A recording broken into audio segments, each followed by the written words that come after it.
0 runs allowed plus 4 hits for Amed Rosario equals a Guardians win, apparently. That formula should be pretty sustainable and very easy to repeat going forward, but we're not going to gripe about a win. We are going to talk about is the Guardians have a chance to do something on Wednesday that they haven't done in over a month. So stay tuned. You are Locked On Guardians, your daily podcast on the Cleveland Guardians, part of the Locked On Podcast Network, your team every day.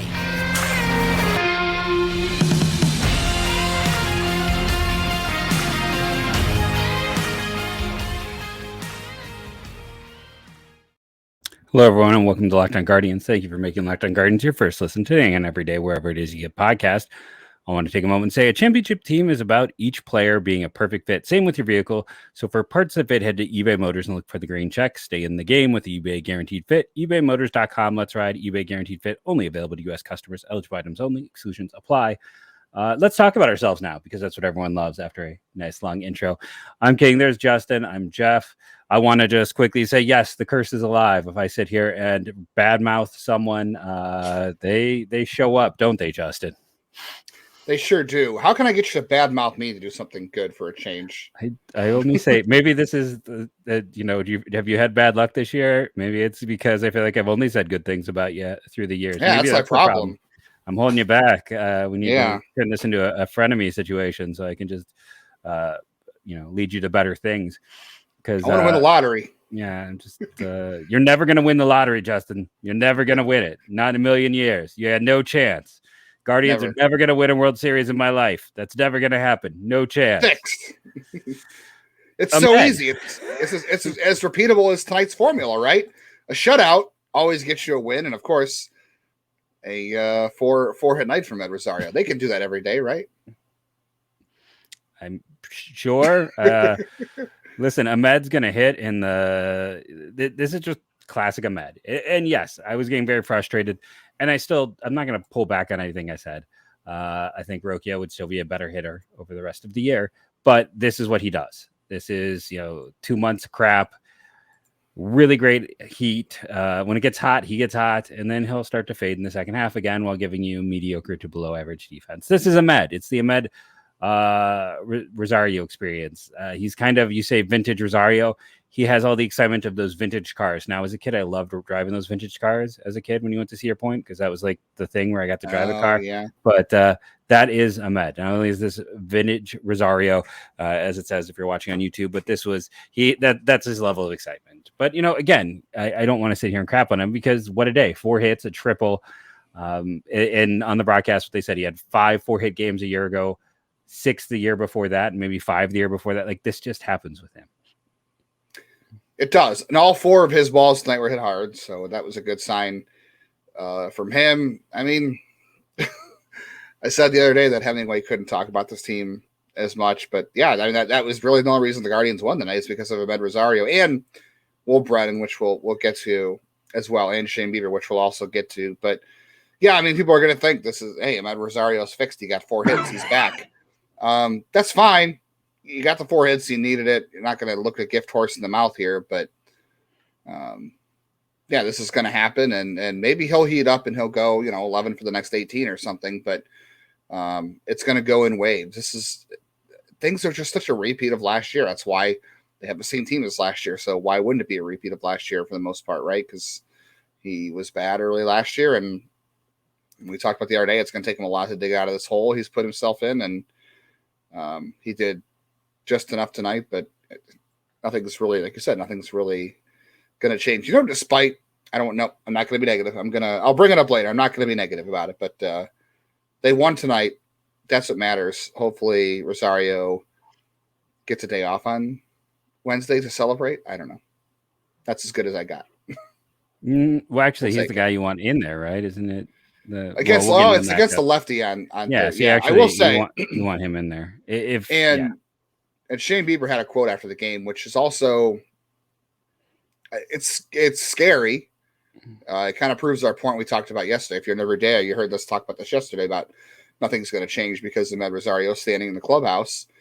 Bieber said, after the game that, we go as Rosario goes. So that means, that's a think about his standing in the clubhouse. They really believe he is, I think Bieber called him a pace setter. So he's a pace setter, which, I guess you're hitting the second hole. If you're a good hitter, you are, but Rosario's not a great hitter, but he's their pace setter. And Bieber said the Guardians go as he goes. So they won tonight. So if that's true, then gosh, I hope for a lot more 4-hit games. And I hope that we're continually looking stupid about Rosario a couple months from now, because if that continues to be true, then I don't know, for better or for worse, we're going to need it. Yeah. I just think he is what he is right now. And unfortunately, I don't know if I want to say unfortunately he's going to get these opportunities. I still feel to some degree, because I do believe in the players they have in the minors, but at the same time, like, he played well. He's probably going to start playing well. He's probably going to start playing very well, honestly. That's fine. I would love to not complain about him every night. That would be great. It'd be great not to go on Twitter and talk about a 6-4-3 double play. He hasn't hit the double play in 2 days, and I probably just jinxed it. That's my jinx. I'll probably hit into one on Wednesday enough. But they scored just enough runs. They even stole a base, Jeff. They almost stole 2, but they even stole a base. How about that? Yeah, the one piece of advice apparently they're taking from us, and I'll take it, that you going out there and running and getting on, once you get on base and taking advantage of it, having those guys who have speed like Will Brennan go out there and run. This team needs to do that. Don't sack bunt, run. And I'm gonna stand by that. Well, they tried to do it. They actually did try to do sack bunt. So yeah, 6th inning, Will Brennan did take off for second, and Gallagher hit a ground ball when Brennan took off. So that allowed them to avoid a double play, just barely, thankfully. So at least running there kept him out of that double play. It didn't matter because Javier Baez been a nice play on the next at bat on Quann's like soft or medium grounder to shortstop. That is what it is. But in the 8th inning, Brennan steals second just before Keon Gallagher pops out, I believe. Bunt trying to sack bunt. 2 things there. I'm okay with the sack bunt from Gallagher, although I don't know if it's a great thing because it's not really what he does. Like if I'm sending in that situation, why not Tyler Freeman? Because I'm not really confident in Keon Gallagher's ability to bunt. Comes down to defense. Yeah, because I guess they're not wanting to put Zunino in because tomorrow's a day game, and they're not really wanting to use Fry. He was just there as an emergency. And I think blanket. they trust Gallagher's defense more than Zunino's. And I think like in a close game like this, you wanted to kind of keep your top guy there defensively. But thankfully, Brennan stole the base, and Gallagher's failed bunt didn't hurt them because Rosario tripled the next 2 batters later. So it took him a little more effort to score that insurance run, which, I was glad for because, I don't know, there's a lot of random variance that can happen in 1-run games, as we've seen all year with the Guardians. But it was a 1-run game because of Shane Bieber. Yeah, I want to throw this out there. I texted to you. I'm kind of curious to see what our everydayers think. I texted you, is Javi Baez now just Miles Straw with more pop and a shortstop? Like, are they that similar offensively with some of what they do in their production? So let me know what your thoughts are. But Shane Bieber, the Tigers are what's there to ail you for sure. He did allow a lot of base runners. There were a lot of hits that he scattered. Tigers got on base a lot. Like, I complain about the Guardians not being productive when they get guys on. This was Tigers look like the Guardians there, but it was nice to see that breaking ball be a weapon. Yeah, he missed a lot of bats for a change. On your comment about Straw and Baez, I would say Straw has better speed, and I think at least he gets on base. Javi Baez doesn't get on base because he just swings at everything, and Straw is too passive. But close enough. Bieber, more sliders than cutters and fastballs tonight, so that was a good change for him. 50% whiff rate on the slider, and he threw 10 knuckle curves, which the knuckle curve since 2020 has been like non-existent. I don't want to say non-existent, but it hasn't been. He rode that knuckle curve to the Cy Young in 2020 in that shortened season. Yeah. I know we're not taking a whole lot away from that season in terms of predictiveness and how that all went, but the knuckle curve is why he won the Cy Young that year and in the shortened season. It's not been a good pitch for him since then, for the most part. He threw 10 tonight, 5 swings, 5 misses. That is great news for that. He got, 11 called strikes with the fastball, some swings and misses with the cutters, but I know he had that, start in Boston where he pitched into the 8th inning or was in the 7th. Didn't miss a lot of bats, but it was a good start and they needed it. I would say this was the better start because he missed more bats. He only went 6 innings because of the strikeouts, but they needed every single scoreless inning from him tonight to win this game because, they have a lefty cut on the mound on Wednesday and they needed to avoid the sweep. And we'll talk about what the Guardians have a chance to do on Wednesday for the first time in a month in just a moment.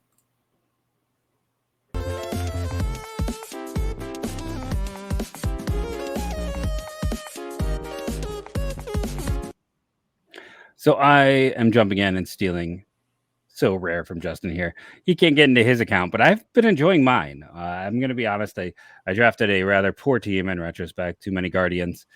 Jordan Walker on my team is not even in the big leagues. But here's what's nice about Sorare is I took Clase, who's been a great value. I do recommend spending a little bit on relief pitchers because you need them, and they don't seem to pop up in the drops.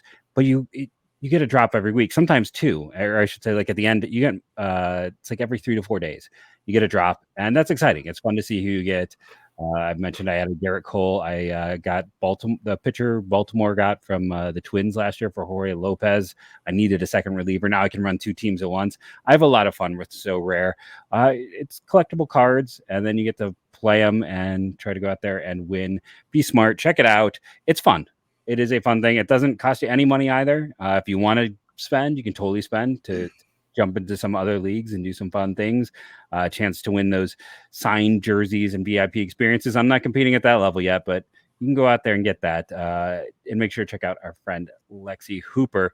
But it's fun. Head to sorare.com/lockdown today. That's spelled SORARE.com to draft your team of free players. Set your lineup, start competing today to win epic rewards. Again, that's sorare.com/lockdown to start playing today. Again, fun. Why not? Then make sure you're tuning into Sirius XM Wednesday afternoon. First pitch is at 1:10, I believe. Guardians and Tigers in the series finale. Eduardo Rodriguez and Peyton Battenfield, which we'll talk about in a moment as well. No bullpen blowups tonight, Jeff. But boy, we're not going to be negative. But the first guy to the pen again was 99, and he got 2 strikeouts. No balls in play. Let's go with the positive there. No balls in play. I think that's is I would rather have Karinchak not allow balls in play over anything else. How about that?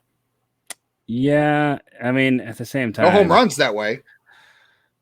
There's 2 walks. I don't know. I was just sitting there waiting. I mean, did not feel good. And then they had to go get help for him to finish the inning. I'm not feeling very confident in him right now. Yeah. And it's going last couple outings he has not blown up though. Yeah, but it feels like a tightrope. It doesn't feel like the guy of a year ago where you sent him out there and you're like, he's going to strike out 3 dudes. He might walk 2, but no one can touch him. But it was enough. And then Hench has been a nice, wow. Looks great. What this team missed. Again, people get mad at me for like patting myself on the back, but that's when I missed. I was like, hey, why are we bothering to keep that guy? So I totally missed on that one. No, same here. I totally agree with you there. And Stefan came and got the job done. And then Clase, 13th save. I believe that leads the league for all the yes, it does. griping about what's happened with him.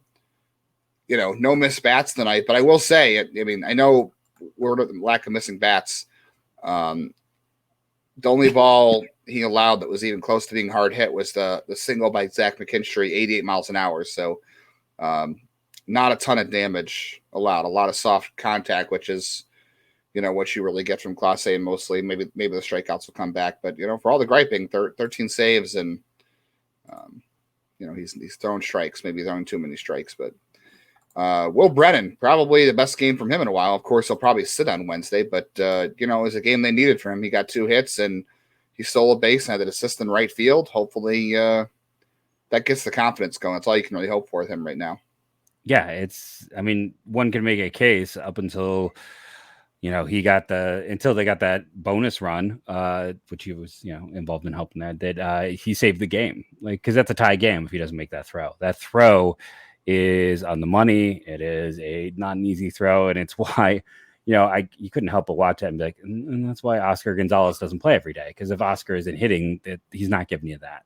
And it's the thing, I don't know if I remember as a kid hearing like defense doesn't slump. And that's what you get with Brennan. Like, defense doesn't slump. He might be slumping, but his defense still fantastic. Same for Miles Straw tonight in center field as well. I know someone's going to comment or tweet saying that, hey, Oscar Gonzalez hit a home run in AAA tonight, by the way.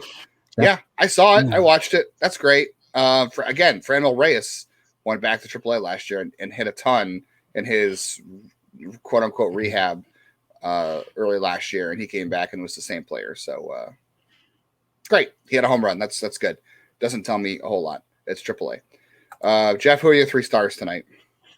I think it's got to be Bieber. It's got to be Will Brennan for the throw. Again, that was a game-saving throw, as well as having the 2 hits in the stolen base. And then I can't think who else might be. It's Amed, of course.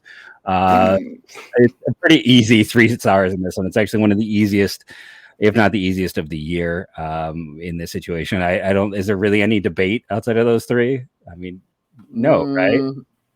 I mean, Straw did make that a catch that really changed what was a big deal, but yeah, that's it. I can only think of Rosario, Bieber, and it's like, and I get that, but like Brennan also had a game-saving throw. He did. So it's like, and that's the thing, that outfield defensively, if we're going to stick to the positive, that might be the best defensive outfield in baseball. They got a chance to have that.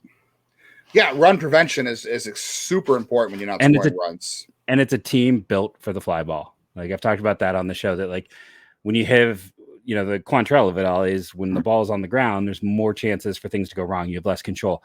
Balls in the air, yes, they go out of the park, but they also, more often than not, if it's like, I don't know what the exact breakdown is, but if it's like 80% of the time positive to 20% negative, then when the negative happens, it's a big negative. Whereas on the infield, it's maybe closer to like 40-60, but not as big. Right. And yeah, it's a situation where they built an outfield defense to fit that pitching staff, and that pitching staff just kind of makes sense with what we know of them and kind of some advanced thought. Yeah, absolutely. If you had like a plus minus for baseball, like you would say, Brennan scored a run, he stopped a run from scoring, and he actually got himself into score. I mean, I guess a Mets triple would have allowed him to score from first anyway, so it wouldn't have mattered. But I don't know. I guess you would call Brennan +2 tonight if you had there's no plus minuses in baseball, and I know in other stats it can be a flawed sport, or other sports it can be a flawed stat. Yeah, right. But I guess you'd call him. That works. Yeah. Okay. Real quickly, before tonight's broadcast, this is not to call out anybody for broadcast stuff, but I heard someone say, hey, the Guardians were 16-19 at this time last year with the same amount of games played. That's great. I mean, that they you could say it is still early, and it's only early because of the fact that the Guardians are in a bad division. If they were not in a bad division, they would be in a lot of trouble right now. So their record isn't necessarily, it's early, it's cold. That's not an excuse. They're in a bad division, so they're hanging around. They're back in second place after beating Detroit. But the Guardians were still trying to figure things out last year. And I know we've talked about it multiple times in the show about how their expectations now, fair or unfair, even though this is still the youngest team in baseball. But let's also remember the Guardians went 21-8 last September. Okay, they went 16-11 in August, and last September their schedule was a lot different. Okay, the new schedule changes things. Like, they played Baltimore. Okay, one game in September, they lost the game. They played Seattle, got destroyed by Seattle in that series. Not good. They beat up on the Royals. They stunk. They beat up on the Twins. Those were good wins. But let's also be honest, the Twins were starting to become shells of themselves at that point. They were starting to fall apart. But credit the Guardians for beating them in those games. Let's not take that away. They beat the Angels, who are terrible. They were terrible last year. They're better this year, but they're not great. They beat the Twins again. They beat the White Sox, who crumbled at the end too, despite what Elvis Andrus would have liked to have said. They were not a good team at that point. They were never really a good team, and they're showing that now. They beat the Rangers, who were a bad baseball team last year. And at the end of September, they beat the Rays and the Royals. Now, the Rays obviously were a good team last year, nowhere near as good as they are this year. They were also beat up at the end, too, if you remember. And again, I'm not taking anything away from the Guardians. They did what they were supposed to do last September against, Texas and Kansas City and the Rays, who were beat up, and the Angels. The Guardians have not taken care of business this April. They didn't take care of business against the Tigers and the Marlins and the Rockies, and they, lost on Monday to the Tigers. Okay, so it's fine. They were 16-19 a year ago, and you could say you can rest on that if you'd like, but I don't know if it's necessarily fair to compare that apples to apples and say things are going to be just the same because you brought the same players back. I mean, even Francona says all the time that just because you bring back the same players the next year doesn't mean you're going to get the same results. And that's especially true of the bullpen. And I think it's true of a young team. So it's fine to sit there and believe that. And maybe things will change. I still believe this team is better than they're playing. Obviously, I think we both do. Right. But I don't think it's fair to also say the situations are exactly the same because the Guardians have the Rays again this September. Maybe they'll be beat up again. I don't know. They might have already won the division by September 1st. The Rays, they'll have Minnesota. They'll have the Angels, who are a better team. They'll have the Rangers, who are a better team. They have the Orioles, who are a better team. Then you've got teams that aren't so serious, like the Royals again, the Reds, and the Tigers. So, but the Tigers seem to give them fits. So I just don't think it's fair to say it's apples to apples. That they were the same record a year ago, so the same thing will happen. I don't know. Yeah. So far it has been. If you want to be the opposite, if you want to disagree, I'm not going to necessarily disagree with you. I agree with you, but it's like if I want to play devil's advocate, it's that they so far everything has played out very similar to a year ago. So you kind of expect it between a lot of rookies debuting, a lot of young players, the same guys having some struggles.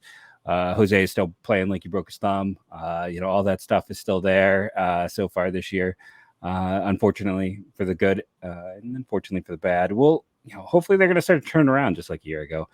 But I agree. That hot stretch is, they don't have the advantage of facing the Royals and the Tigers and the Twins. All are picking in the top 8 in this year's draft. The Twins heavily fell apart, which is what people forget. And they got fat on bad teams, and you don't have that unbalanced schedule anymore. And yeah. And do you really want to get to September and be like, okay, the only chance you have to win the division is by going 21-6? Do you want to do that again? No, you don't. No.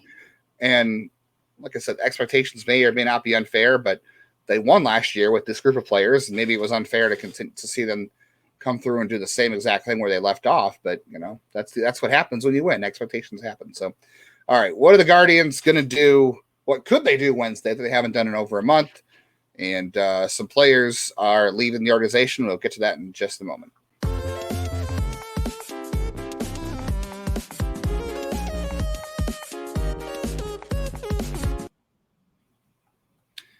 Make sure you are tuning into SiriusXM Wednesday afternoon at 1:10 first pitch. Listen to Tom Hamilton call the Guardians and Tigers, Eduardo Rodriguez, and Peyton Batfield in the rubber match. Really quickly before we get into players who are leaving the organization, Jeff, the Guardians, for the first time since the start of the season when they beat the Mariners and the Oakland Athletics on the road, have a chance to win their second straight series on Wednesday. All they got to do, Jeff, is beat a left-handed pitcher and one that beat them last time out, Eduardo Rodriguez.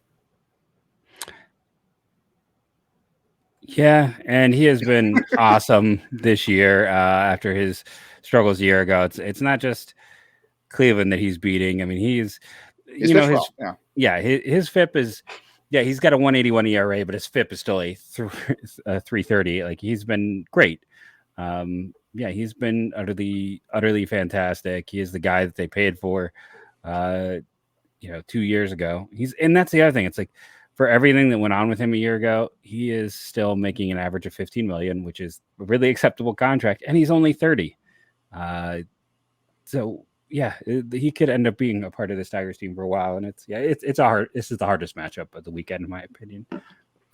Yeah, it is for sure. And Peyton Batfield was great against the Twins his last time out. The Tigers offense, the Tigers, Guardians, and Twins offenses are all kind of the same. They all stink right now. So if Peyton, I guess you hope Peyton Batfield, I don't expect him to throw a shutout again, but clearly that's what it takes for the Guardians to win, is throwing shutouts right now. But everything on Eduardo's Savant page is red except for fastball velocity, spin, and whiff rate, which is odd. So he's not striking a lot of batters out, but guys not hitting the ball hard against him.